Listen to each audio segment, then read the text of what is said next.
Welcome to Rock Our World. This is episode 94, The Harvest of the Wicked.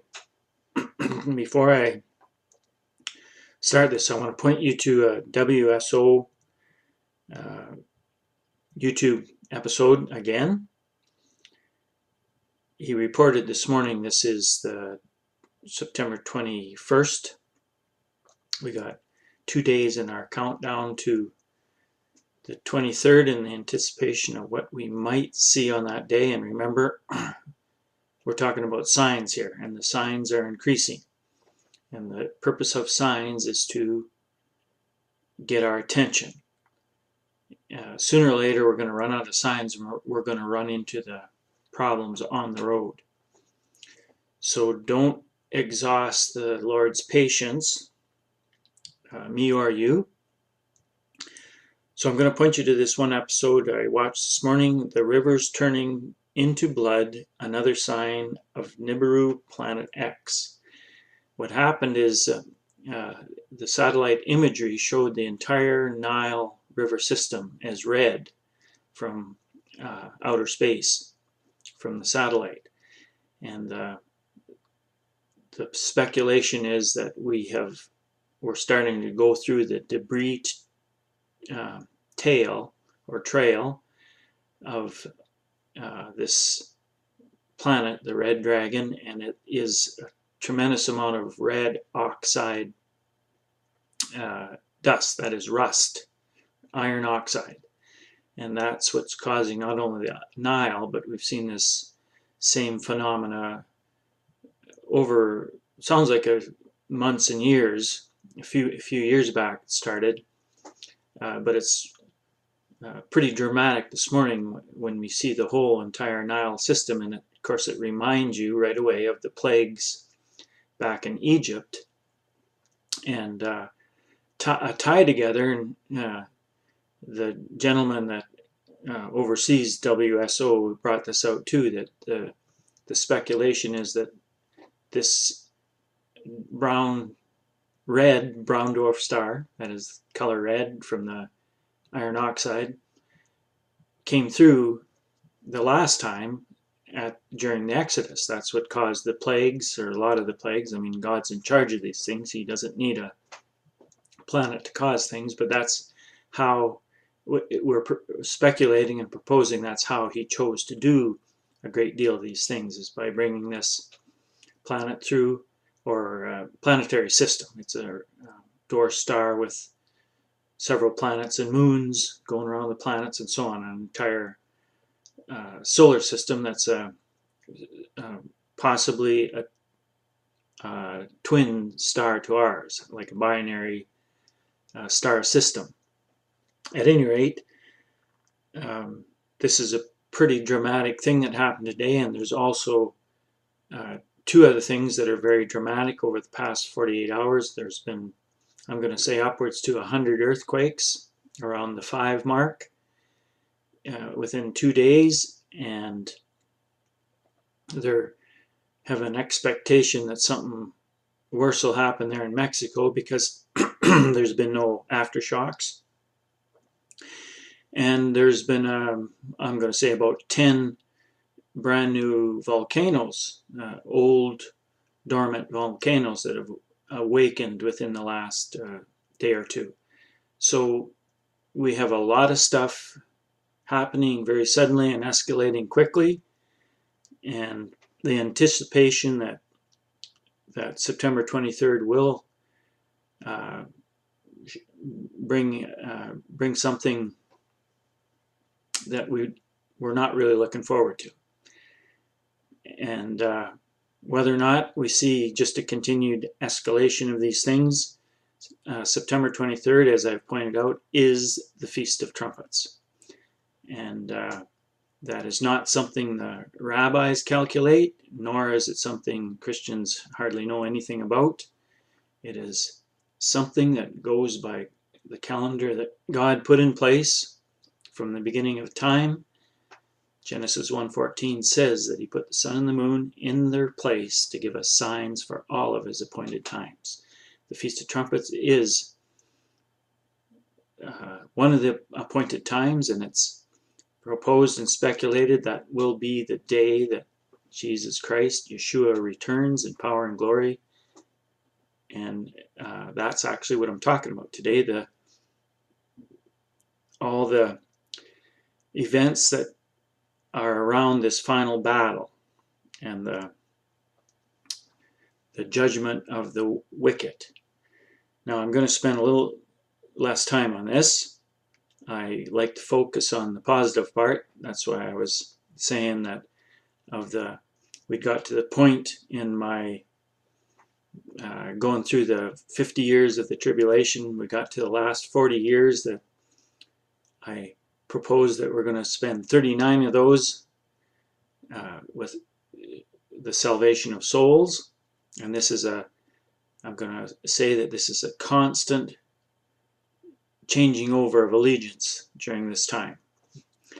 I'm trying to dispel the idea, and this again, I'm speaking with my own thoughts, my own opinions, and my own theology, but I base it upon what I've been studying in the scriptures for 42 years, and in the past, it'll be 9 years now, I was introduced to the book of Enoch and Jubilees and Jasher, and I got a chance to read at least once and do a little bit of studying in the 4 others I mentioned, the Apocalypse of Abraham, the Apocalypse of Thomas, 4 Ezra, and 2 Baruch.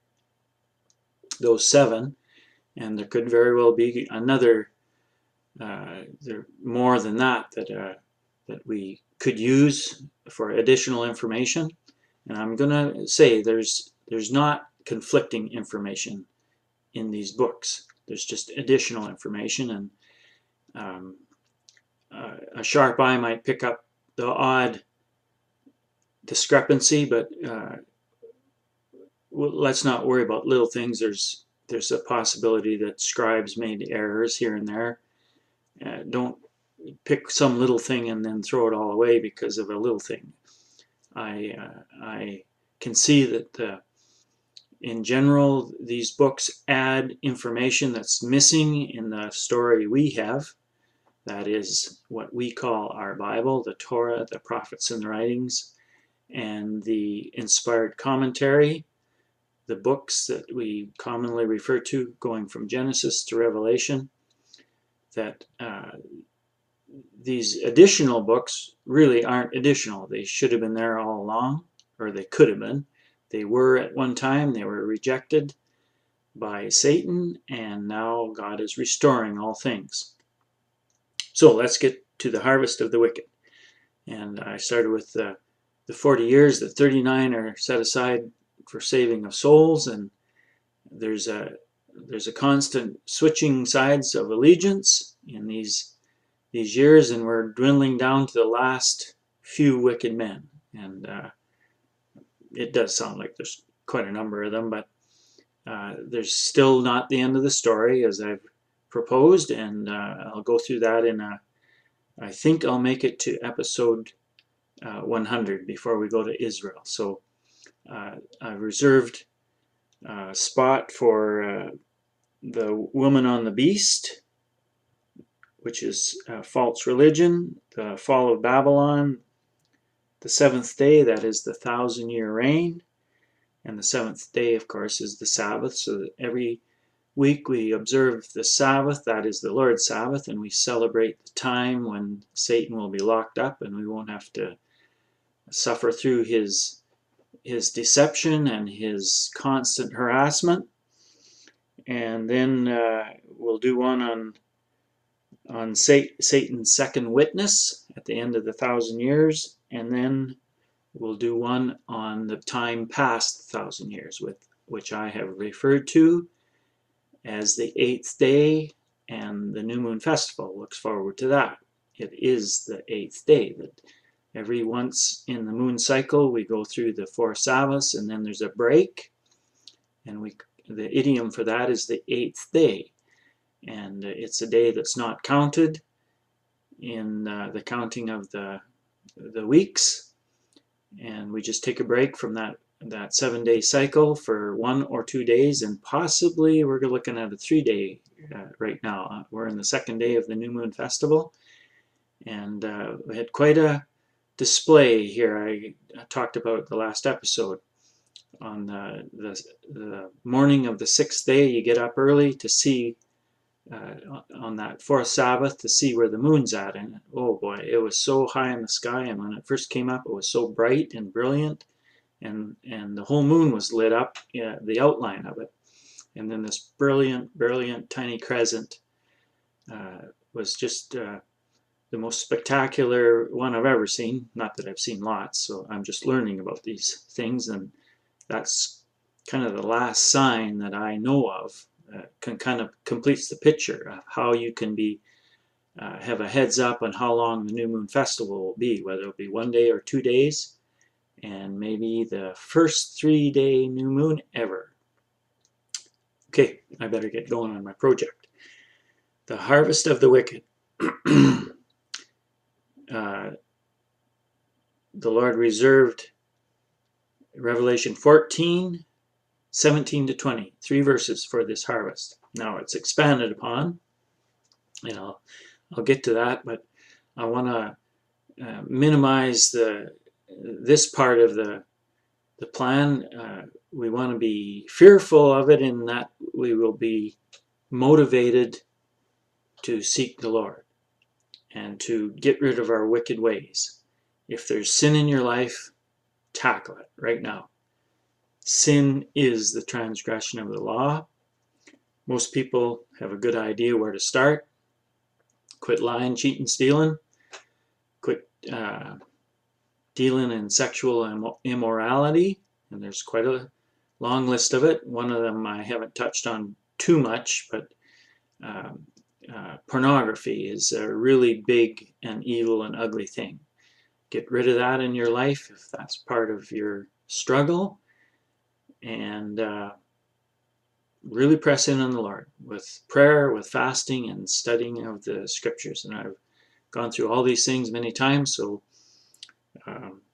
encourage you to watch all my episodes, and if someone else appeals to you more that has the same message, the spirit of Elijah, let's get back to the Torah, let's get back to the Lord, let's press in, let's deal with the sin in our lives, let's accept the blood of Yeshua, our Savior, to cover our past sins, and then let's start dealing with our present sins and the things that we will struggle with as time unfolds ahead of us. That it's a journey to clean ourselves, to constantly asking the Lord, what do I do next? How do I clean myself? How do I use your help and your power to get rid of all sin in my life and get rid of all that baggage from the past? The encouragement is that we would want to be amongst the bride, and the bride is pure, has no sin attached to it, and the way it's gotten rid of is through the blood of Yeshua. It's not like we never sinned in our whole life. I have lots of them, and my journey's been the same as yours should be, to keep working at it. So now what I'd like you to do, to expand on Revelation 14, 17 to 20, read all of Ezekiel 38 and 39, and then read Revelation 14, 17, all the way to the end of 16. That is 16:21. And then read Revelation 19, and you will see the same final battle in all of these scriptures. The same final battle is the end of the story of the harvest of the wicked on the earth, which includes the pouring out of the 7 vials of the wrath of the Lord. And you'll see the things talked about the blood, things turning to blood, the sea and the rivers, and you see that earlier on in the story too, that at one point a third of all the waters of the earth turn into blood, and a good chance it's caused by this iron oxide. But there is the supernatural component, fish die, and the third of the sea, the ships in the sea are lost at one point. That's earlier on in the story. But now this final pouring out of God's wrath on the wicked is a complete 100% destruction of all these things. And then it all comes to a crescendo when this character Gog pulls together with the help of these three demonic spirits that come out of the beast, the false prophet. You'll read about all these in these scriptures I've mentioned to you, gone through. And I just maybe throw this in. I see the short list of the people that are you often see might be these characters, and Gog would be one of them. The false prophet, Gog, and so on. They might be the same person for that matter, but the short list often includes Barack Obama and Prince Charles. Now, I don't necessarily have an opinion on these, but just keep an eye on how things develop in the world, and the Lord will guide you and help you if you're doing the things that I'm urging you to do, with fasting, with prayer, with study, with cleaning up the sin in your life. And the Lord will give you supernatural help to guide you through all these things and years ahead of us. So I'm going to go back, finish off here in Revelation 19. It talks about the final battle. Revelation 19 includes what we've called the rapture, or what the Christian church has called the rapture. It's not a scriptural word. And that is the resurrection of the second army. The second army are the tribulation saints. They've died in the process, but they're raised back to life. And then the first army has made it through these 50 years of the tribulation with divine protection and divine supernatural powers that the Lord has given them. And you'll read about that group of people in the book of Joel. So read book of Joel also. It's a very short book. And then chapter 19 includes also the wedding of the bride, and the bride is the first army. And Revelation 19:9 talks of those invited to the wedding supper, and that's the second army. And of course the bride's invited too. She's got to be up front. He, she, the group of these 144,000 that have striven and gone above and beyond in their quest to humble themselves before the Lord. So we'll call that a wrap on the harvest of the wicked. This is Rock Our World.